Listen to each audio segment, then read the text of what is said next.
তালিকা 4.2 সংপৃক্ত হাইড্ৰকাৰ্বনৰ সংকেত আৰু গঠন। ইয়াত কেইটামান সংপৃক্ত হাইড্ৰকাৰ্বনৰ সংকেত, নাম, সংকেত আৰু গঠন দিয়া হৈছে। মিথেন CH4 এইটো এটা কাৰ্বনক 4টা হাইড্ৰজেনে একসহযোজী বান্ধনীৰে লগ লাগি গঠন হয়।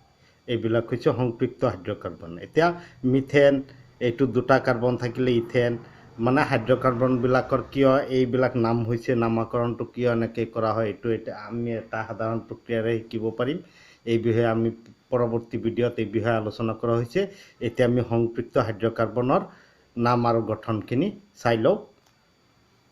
তাৰ পৰৱৰ্তী ভিডিঅ'ত এই বিষয়ে আলোচনাখিনি আমি আগবঢ়াই লৈ যাম।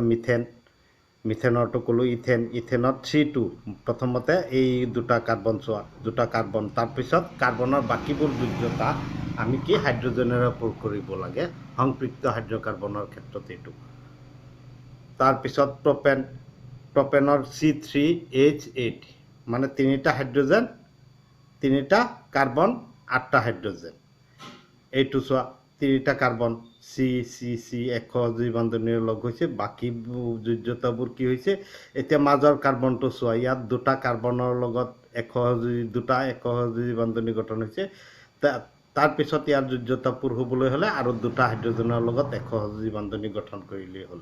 ইয়াত কেইটা হৈছে 3টা। কিয়? ইয়াত এযোৰ ইলেক্ট্ৰনসমূহ বিতৰণ হৈছে এই 2টা কাৰ্বনৰ মাজত। ইয়াৰ যোগ্যতাবোৰ হ'বলৈ হ'লে আৰু 3যোৰ, মানে 3টা একসহযোজী বান্ধনী গঠন কৰিব লাগিব।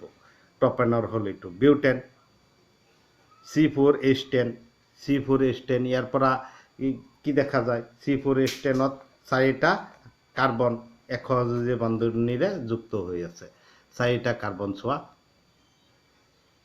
এইটো 4টা কাৰ্বন হয়নে, একসহযোজী বান্ধনীৰে যুক্ত হৈ আছে। এতিয়া বাকীবোৰ যোগ্যতা চোৱা, এই 2টাত 2টা হাইড্ৰজেন, এই 2টাত 3টা হাইড্ৰজেন আছে হয়নে। এইবিলাকৰ মাজত মিলটো চাই ল'বা হয়নে। তাৰপিছত পেণ্টেন C5H12 ইয়াত কেইটা কাৰ্বন আছে, 5টা কাৰ্বন আছে। এইটো 2টা হাইড্ৰজেন, ইয়াতো 2টা হাইড্ৰজেন, ইয়াতো 2টা হাইড্ৰজেন, ইয়াত 3টা হাইড্ৰজেন লগ লাগিছে, ইয়াত 3টা হাইড্ৰজেন। তাৰমানে মাজৰ কেইটাত 2টাকৈ হাইড্ৰজেন লগ লাগি থাকে মাজৰ কাৰ্বনবিলাকত, বাকী কিনাৰৰ 2টাত কি থাকে, 3টাকৈ হাইড্ৰজেন লগ লাগি থাকে। তাৰপিছত আহিল হেক্সেনৰ C6H14 হয়নে। C6H14 এটা, 2টা, 3টা, 4টা, 5টা, 6টা কাৰ্বন একসহযোজীৰে এটা আনটোৰ লগত বান্ধনী গঠন কৰি আছে।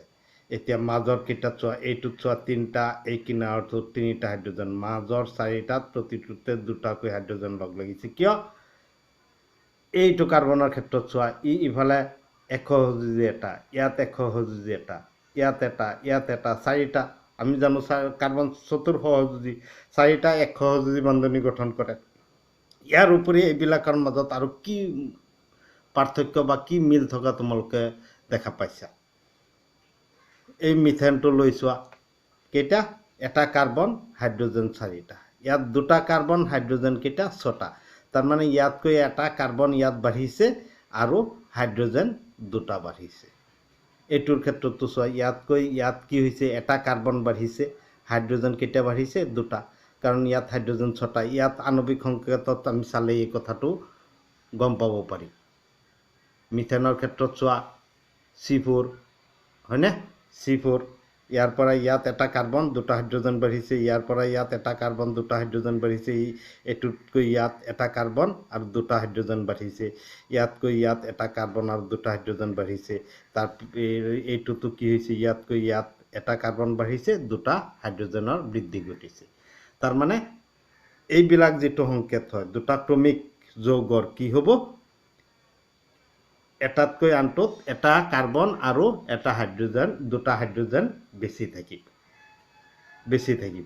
এতিয়া ইহঁতৰ ক্ষেত্ৰত চোৱা, এটা কিবা সাধাৰণ আণৱিক বা সাধাৰণ সংকেত আমি প্ৰকাশ কৰিব পাৰোঁ নেকি। ইয়াৰ ক্ষেত্ৰত চোৱা, ইয়াত চোৱা, কাৰ্বনৰ সংখ্যাটোৰ 2গুণতকৈ 2টা বেছি, কাৰ্বনৰ সংখ্যা এটা, তাৰ 2 গুণ কৰা, 2 গুণে 2 যোগ 2 6, 4, 2 গুণে 4, কাৰ্বনৰ 2 গুণ কৰা আৰু 2 যোগ কৰা 6 হ'ল, 2 3 গুণে 6, 2 8, 4 দুগুণে 8 2 10 5 দুগুণে 10 2 12 6 দুগুণে 12 2 14 তাৰ মানে ইহঁতক আমি এটা সাধাৰণ আণবিক সংকেতেৰে প্ৰকাশ কৰিব পাৰোঁ সেই সাধাৰণ আণবিক সংকেতটো হৈছে কি CnH2n+2 এই আণবিক সংকেতৰ বিষয়েও আমি পৰৱৰ্তী ভিডিঅ'বিলাকত আলোচনা কৰিম এতিয়া আমি এইবিলাক কি পাইছিলোঁ শৃংখল মানে দীঘল শৃংখল যৌগ ইয়াৰ পৰৱৰ্তী ভিডিঅ'ত আমি শাখা শৃংখলৰ বিষয়ে আলোচনা কৰিম